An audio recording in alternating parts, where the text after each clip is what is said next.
Voltaire va nous présenter autour du sujet décrochage et conditions socio-économiques. Voltaire est mastérant en leadership et administration de l'éducation. Il est spécialiste en éducation et enseignant de philosophie et de lettres. Et il possède une solide expérience dans la gestion pédagogique, la conception et l'évaluation de programmes éducatifs, ainsi que dans l'accompagnement et la motivation des apprenants. Il s'intéresse particulièrement aux problématiques liées à la réussite scolaire, au décrochage scolaire, à l'innovation pédagogique. Et ces travaux euh, au développement du potentiel des jeunes et au leadership éducatif. Ces travaux et interventions portent également sur la gouvernance des établissements scolaires, l'éducation inclusive, le développement citoyen, l'intégration des technologies dans l'enseignement et la formation continue des enseignants. Il s'engage activement à promouvoir des pratiques éducatives adaptées aux besoins contemporains visant à préparer des citoyens compétents, responsables et capables de contribuer positivement à leur communauté. Et comme je l'ai dit tantôt, Voltaire va nous entretenir sur le décrochage et conditions socio-économiques. Voltaire, vous avez 20 minutes vraiment pour faire votre présentation. Merci. Bonsoir. Et alors, merci Jim pour la présentation. Je suis Marvin Zolter. Je vais essayer de développer cette thématique qui est le décrochage et conditions socio-économiques. Alors, je tiens aussi à remercier Nexus Haïti comme plateforme qui nous donne la possibilité d'exposer des textes, des travaux assez pertinent. Alors, je vais commencer par le décrochage et je vais commencer d'abord par le plan du travail, introduction et problématique, clarification conceptuelle, comprendre le décrochage scolaire et ensuite on va analyser certaines théories sur le décrochage. Et on verra avec bon, aussi la méthodologie utilisée pour produire un tel travail. On va faire et on va parler du résultat et lecture critique. Et après, pour terminer, c'est la conclusion et perspective. Bien, on va commencer par le rôle fondamental de l'éducation dans la société. Un regard assez bref sur la question. Maintenant, à la base, l'éducation, c'est un processus qui consiste à former le corps et l'esprit, c'est-à-dire essayer de développer chez l'individu par la gymnastique ou par le gymnastique ou le sport, le corps, et l'esprit par ce qu'on appelle la musique. La musique, genre le discours qu'on aura construit autour, en faisant de la musique. À un certain moment de la durée, on va voir avec Aristote l'homme comme un animal politique. Si c'est un animal politique, si c'est un animal politique, cet animal doit être capable de vivre au sein de la communauté, d'où la nécessité d'avoir un homme éduqué. Et après, on verra avec Kant dans le traité de pédagogique qui nous fait comprendre que l'homme ne peut devenir homme que par l'éducation. Donc, nous avons Platon, Aristote et Kant qui nous posent une sorte de schéma pour comprendre l'homme. Maintenant, pour parvenir à un tel et résultat, il faut nécessairement avoir une instance ou une institution capable de mener à bien cette démarche, ou bien de réaliser cette finalité, d'où la nécessité de l'école. Dans cette perspective, on peut voir l'école comme le pivot de l'intégration sociale au-delà de sa vocation. Maintenant, là, je vais m'accentuer uniquement sur la question d'intégration sociale. Donc, l'école a une mission, c'est d'essayer ou d'intégrer les individus dans la société. Maintenant, puisque la mission de l'école, c'est d'essayer d'intégrer l'homme au sein de la société, maintenant, la grande question, si on parle d'éducation, on parle de société, est-ce qu'on peut mettre de côté uniquement l'éducation et la société, l'éducation et l'école? Il faut voir un autre concept assez intéressant et pertinent, c'est l'État. L'État doit donner les méthodes, les démarches. L'État doit laisser des curriculums pour permettre de construire, je peux dire, l'humain idéal, ou bien l'homme qu'on doit imaginer. Disons, c'est la mission de l'État, essayer de définir le type d'individu qu'on veut dans la société. Mais à partir de cela, il faut poser encore d'autres questions. Est-ce qu'on peut parler est-ce qu'on peut réaliser un tel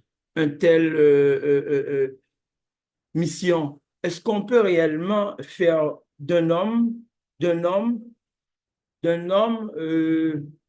est-ce qu'on peut réaliser le devenir d'un homme en dehors de l'État? À partir de cela, si on parle de l'État, on parle de la société, on va essayer de comprendre qu'il y a une dynamique à la fois sociologique, économique, qui existe au sein de la société. Maintenant, je me pose cette question en tant que philosophe et spécialiste en éducation.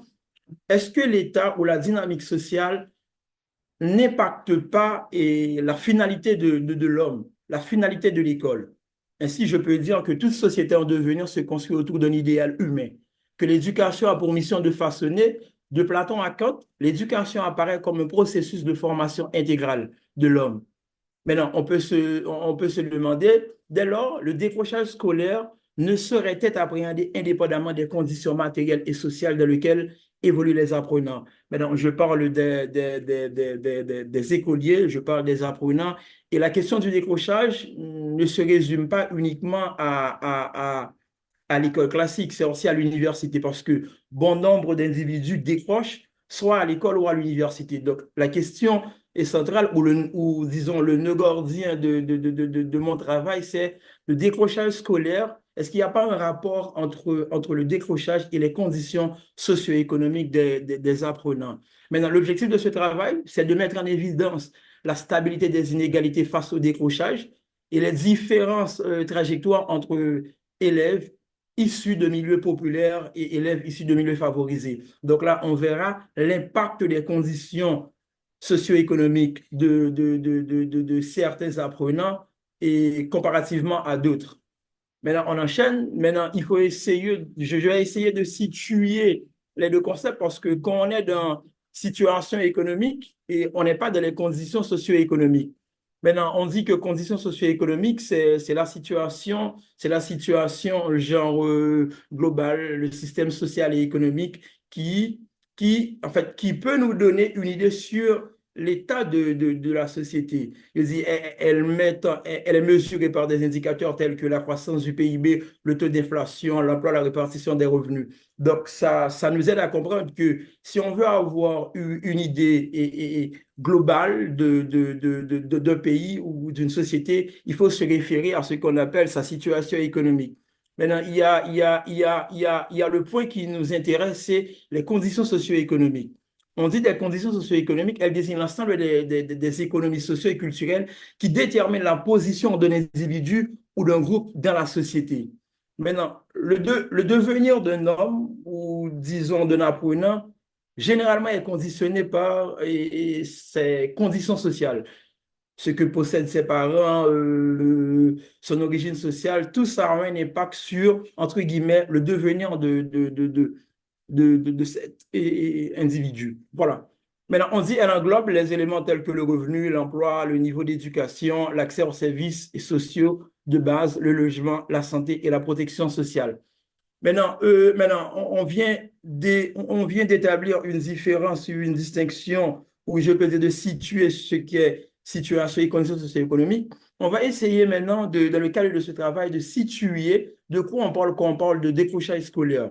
On dit que le terme décrochage scolaire, en fait, a pour origine, c'est le fait de décrocher quelque chose de son point d'ancrage.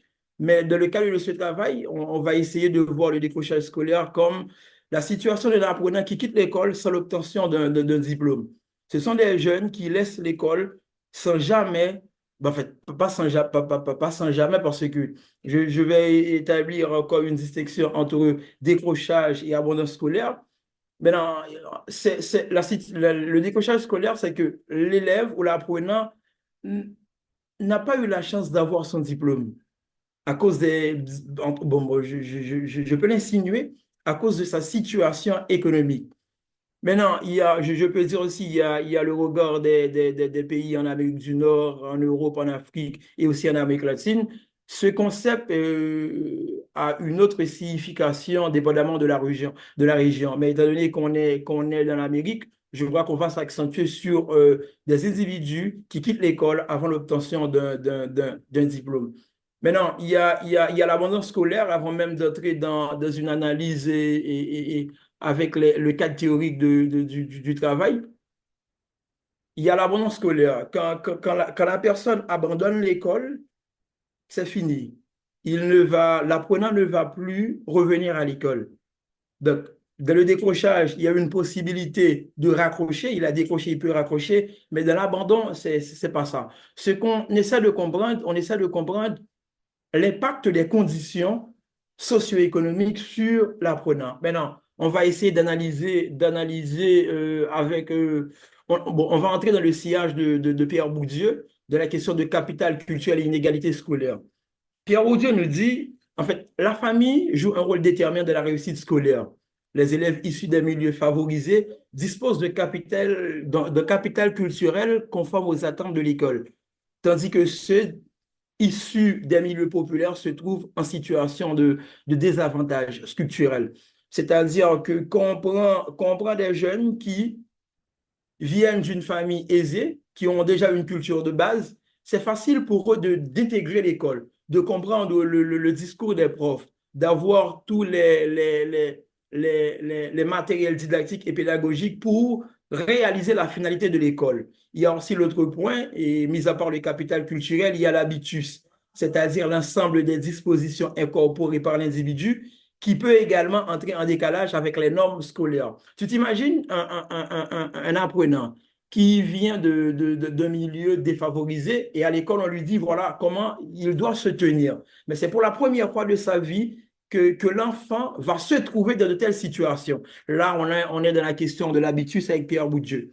Mais là, il parle aussi de violence symbolique et reproduction sociale, c'est-à-dire l'institution scolaire va imposer des normes peut-être tout à fait légitimes aux apprenants.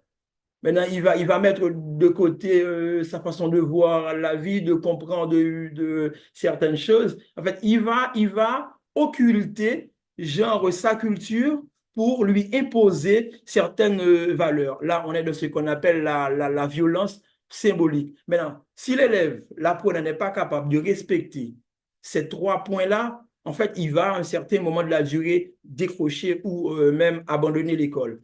On a un autre cadre théorique, c'est là, on est avec Émile Durkheim qui conçoit l'éducation comme un processus de socialisation visant à intégrer l'individu à la société.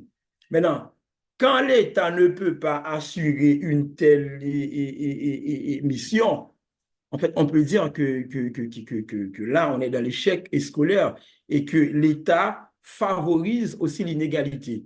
On dit que lorsque l'élève ne parvient plus à trouver du sens dans l'école, ou lorsque les normes scolaires lui paraissent inaccessibles ou incohérentes, il entre dans une situation d'anomie caractérisée par la perte de repères et de motivation. En fait, l'apprenant dans l'école se trouve sans repère, perdu parce qu'il était capable de s'acclimater, de s'adapter à l'école. Du coup, il va y avoir le décrochage, il va se mettre de côté et petit à petit, genre broyer du noir. Donc, c'est avec Durkheim, on est dans cette dynamique-là de voir comment, quand l'élève ne peut pas intégrer l'école, il est dans ce qu'on appelle une situation d'anomie. Maintenant, on va s'intéresser aussi à John Rawls qui parle d'égalité des chances et justice sociale. La théorie de la justice comme équité développée par John Rawls permet d'analyser le décrochage sous l'angle de la justice sociale. Selon Rawls, une justice doit garantir, premièrement, il y a l'égalité des libertés fondamentales, il y a l'école pour tout le monde. Nous pas qu'à dire nous voulons l'école qui gagnait à plusieurs niveaux, dans le lycée à son catégorie de monde, dans le public à son catégorie de monde. Du coup, là, on n'est pas dans l'égalité des libertés fondamentales. Il y a aussi l'égalité équitable des chances. Et comment demander à un apprenant qui est privé de tous ses matériels didactiques et pédagogiques, d'être aussi brillant qu'un camarade, lui, qui vient d'une famille aisée, qui possède tous ces matériels pour mener à bien ou bien réaliser les devoirs, les leçons qu'on lui donne à l'école. Maintenant, là, on est dans la perspective de Rawls. Des inégalités acceptables, il dit que les inégalités doivent être, on doit accepter les inégalités uniquement s'ils bénéficient plus ou moins aux défavorisés. Maintenant, dans le cas de ce travail, on peut constater en Haïti que ce n'est pas le cas, que les inégalités qui existent ne favorisent, bon, en fait, n'est pas du côté des plus pauvres, mais c'est plutôt du côté des gens, bref. Maintenant, décrochage scolaire comme injustice structurelle parce que l'État devrait, parce que dès le début de l'intervention, j'ai mentionné l'éducation, j'ai parlé de l'école et aussi j'avais précisé le rôle de l'État dans la finalité de l'éducation. Il y a aussi cette responsabilité morale et politique qui est nécessaire pour éviter le décrochage scolaire. Maintenant, c'était la méthodologie du travail repose sur une analyse secondaire de la littérature scientifique. La méthode utilisée est celle de la revue de littérature comparative fondée sur des données quantitatives issues de travaux statistiques français et américains. Voilà, et le résultat est lecture critique. On dit que le décrochage varie selon l'origine sociale. Bon, ben, je crois que c'est assez évident parce que nous vivons nous pas sortis dans le même milieu, donc nous sommes capables de comprendre que combien de camarades nous, nos amis nous, qui pas arrivé et réaliser certains gains comme rêve à cause de conditions sociales. Maintenant, décrochage scolaire apparaît moins comme un échec individuel que comme le produit des conditions sociales, économiques et symboliques. Là, on est dans la dynamique de Pierre Bourdieu. Les données disponibles invitent cependant à la prudence les évolutions des conditions d'obtention des diplômes pouvant modifier l'interprétation de certaines tendances. Pour le dernier point, parce que j'en sais aussi dans le lycée, et camarades qui dans le lycée, il y a une motivation que me constater élèves qui gagnent dans le public ou dans le privé, même yo pas gagné.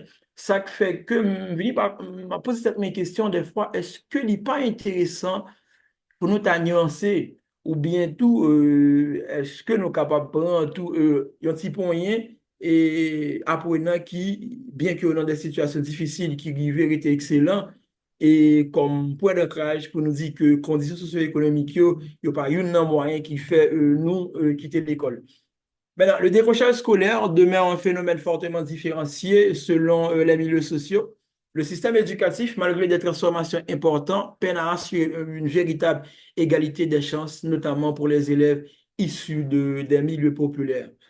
Maintenant, on peut dire que le décrochage scolaire comme phénomène social multidimensionnel parce qu'il n'y a pas que les conditions socio-économiques qui poussent un jeune à abandonner l'école, il y a le côté cognitif, il y a aussi les troubles d'apprentissage, il y a d'autres facteurs, mais ce travail s'accentuait uniquement sur l'impact des conditions socio-économiques sur le décrochage scolaire. Donc, si on veut améliorer cette situation, il faut renforcement du capital culturel. Là aussi, c'est tout un débat parce qu'il faut changer la structure économique, parce que ça a un rapport. Je crois que c'est tout. Merci, merci, merci. Maintenant, je fais place aux questions. Merci, Jim. Vous avez la parole.